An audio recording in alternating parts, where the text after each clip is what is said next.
여러분 안녕하십니까? 인승일입니다. 제가 손에 들고 있는 서적은 청산리 대첩 100주년을 기념해서 백야 김자진 장군께 헌정하는 백야의 꿈이라는 김정혜 관장님의 저서입니다. 2023 청소년 항일 역사 대장정 사전 답사로 백야 장군의 생가 또 기념관을 저희가 돌아보고 있습니다. 총대장을 맡아주실 이두영 선생님 소개해드립니다. 대장정 총대장을 맡게 된 이두영이라고 합니다. 그 현지 사진 답사를 단장님하고 같이 확인을 하고 있는데요. 백야 장군님 생가 또 모시고 있는 사당 기념관까지 둘러보면서 학생들과 함께 하기 때문에 또 동선을 어떻게 하면 가장 좀 편리하게 활용할 수 있을까 하는 생각까지 하면서 인사를 드리고 있습니다. 우리 대장정 대원들에게는 역사의 현장을 탐방할 수 있는 좋은 계기가 되리라고 생각을 합니다.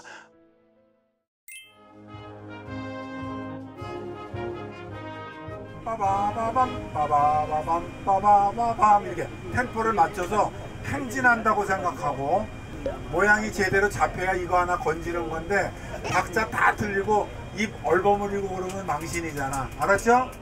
삼천리 삼천만의 우리 동포들 건지러 나로 가 셋!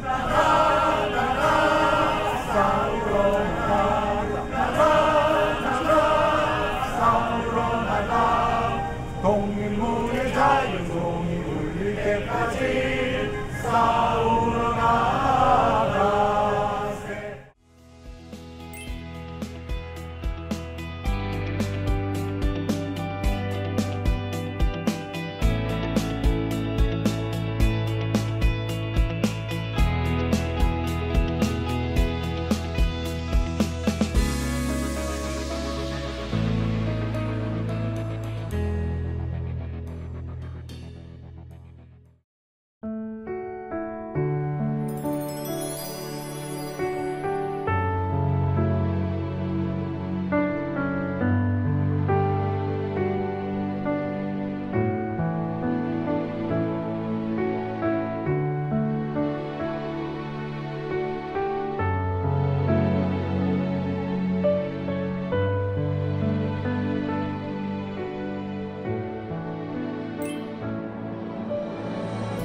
산소가 어떻게 조성이 됐느냐 하면은 해방 13년 전에 장군님의 부인이신 오숙군 여사께서 만주에서 41살의 김자진 장군이 돌아가셨을 때에 2년 후에 이 장군의 배신을 훼손을 한다는 얘기를 듣고 혼자 중국으로 넘어가셔가지고 독립군 한 사람을 데리고 무덤을 파서 강물장사로 가장해서 일본군의 눈을 피해가지고 당신의 목숨을 내걸고 모셔와가지고 충남 홍성의 박아묵의 이름으로 그 장례를 지내고 그날 오숙군 여사가 돌아가셨을 때 짱을 해서 모신 겁니다.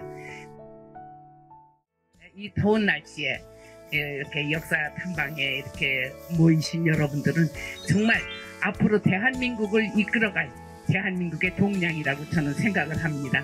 놀러 가는 것이 아니라 이런 데에 참석하는 건 벌써 우리 학생들의 정신이 국가를 위한 그런 정신이 확실하게 심어 있다고 저는 자랑스럽게 생각합니다. 여러분 이렇게 와주셔서 너무나 반갑습니다. 감사합니다. 감사합니다. 충성! 고맙습니다. 여러분 박수 한번 부탁드리겠습니다.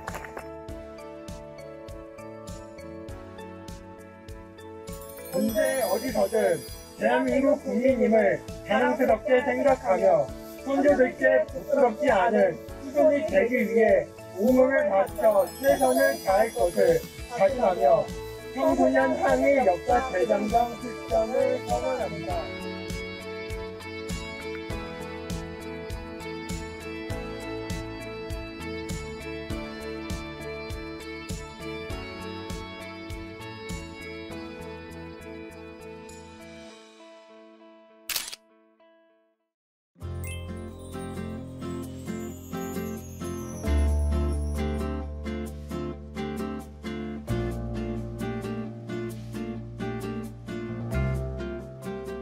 김자진 장군 흉상에 간단한 목례만 하고 한번 돌도록 하겠습니다. 자, 차렷, 인사. 한국 근현대사에 있어서 만주에서 독립운동사 중심으로 전시가 되어 있다고 생각을 하면 됩니다. 1876년 무슨 일이 있었죠? 이때 강화도 조약이죠. 조약을 맺으면서 일본에게 하나하나씩 빼앗기기 시작해서 결국은 국권이 피탈되었다. 백야 김자진 장군님의 연표입니다.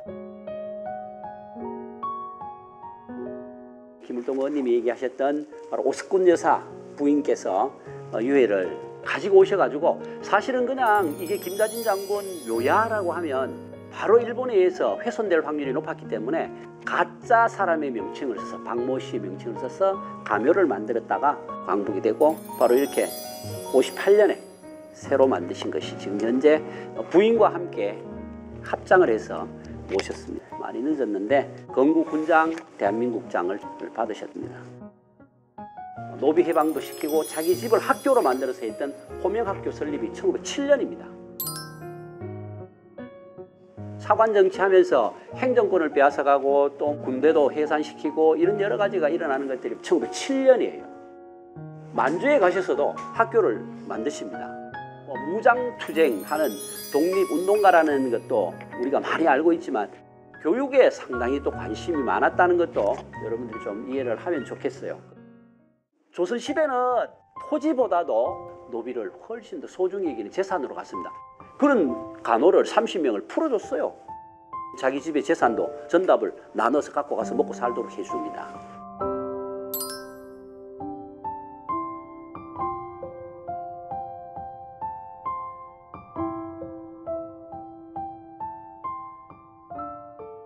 김자진 장군의 선조는 누구라 그랬죠? 김상용 선생은 누구의 형이라 그랬죠? 김상헌. 병자호란 당시 주전파의 중심이 되어서 활동을 하십니다.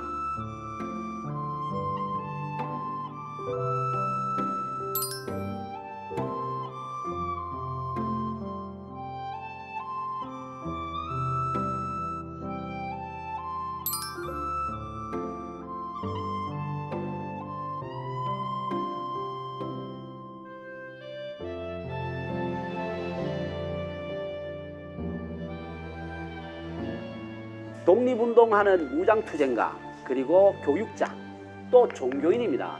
종교는 대종교예요.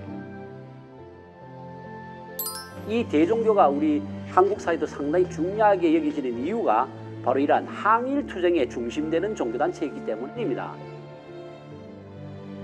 대종교 지도자 서일총재라고 되어 있죠. 봉오동 전투, 훈춘사건, 청산리 전투 이후에 일본의 보복 조치로 인해서 만주에서 독립운동을 못하니까 만드는 단체가 대한독립군단이었어요. 그 대한독립군단의 총재가 바로 서일이라는 얘기입니다. 김자진 장군도 함께 만주에서 활동 못하니까 자유시로 가다가 무장해제를 시키니까 이거는 사기다, 있을 수 없다, 다시 나는 간다 라고 돌아오십니다. 그렇지만 지청천이나 홍범도 장군은 그냥 자유시로 갑니다. 자유시로 가서 큰 피해를 입습니다. 북로 군정서군이 나옵니다. 여기에 또 이제 김자진 장군이 중심이 되어서 활동을 하십니다. 대표적인 인물이 바로 서일 총재입니다. 그다음 사령관 김자진, 이범석 장군. 나중소라는 분은 김자진 장군보다도 12살인가 많으세요. 이제 만주의 최정예 독립군 해서 북로 군정서군의 소개가 나옵니다. 최정예가 될 수 있었던 것은 지금 말하면 사관학교, 북로 군정서군 사관 연성소라는 교육을 시키는 장소가 있었다. 이게 어느 전투일까요? 청산리 전투. 그렇죠. 청산리 전투를 동판으로 만들어 놓은 겁니다.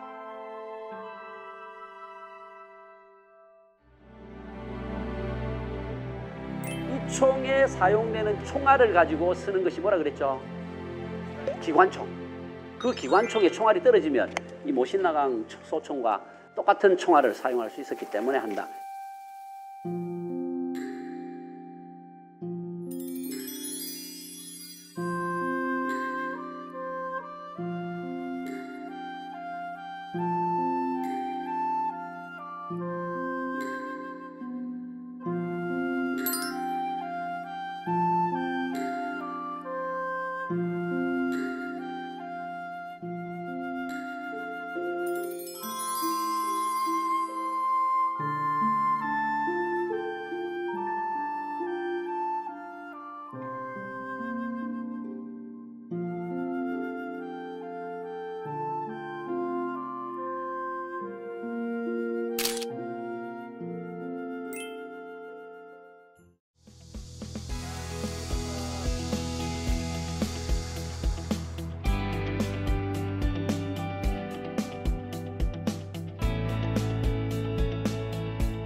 여러분들이 앉아 있는 곳이 이제 생가를 복원한 것입니다.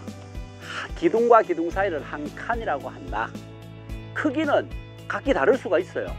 중국도 그렇고 우리나라도 그렇고 조선시대까지는 100칸 이상은 어디만 지을 수 있다. 궁궐만 지을 수 있고 일반 양반집의 최고는 몇 칸까지? 99칸까지 지을 수 있습니다. 규모가 지금 현재 이것만 해도 8칸, 9칸 정도라고 생각하면 99칸 같으면 규모가 크겠죠. 김자진 장군의 생가도 90칸이었어요. 90칸인데 실질적으로 그러면 왜 그렇게 쓸까? 노비들이 30명이라 그랬죠. 그 사람들이 주거지도 있어야 될 거 아니에요, 그죠? 상당한 이 지역의 부호였다. 이렇게 자기 집을 학교를 만들면서 내놓는다는 것은 그 당시로는 생각조차 할 수 없습니다. 노비를 해방하는 자체도 그렇고.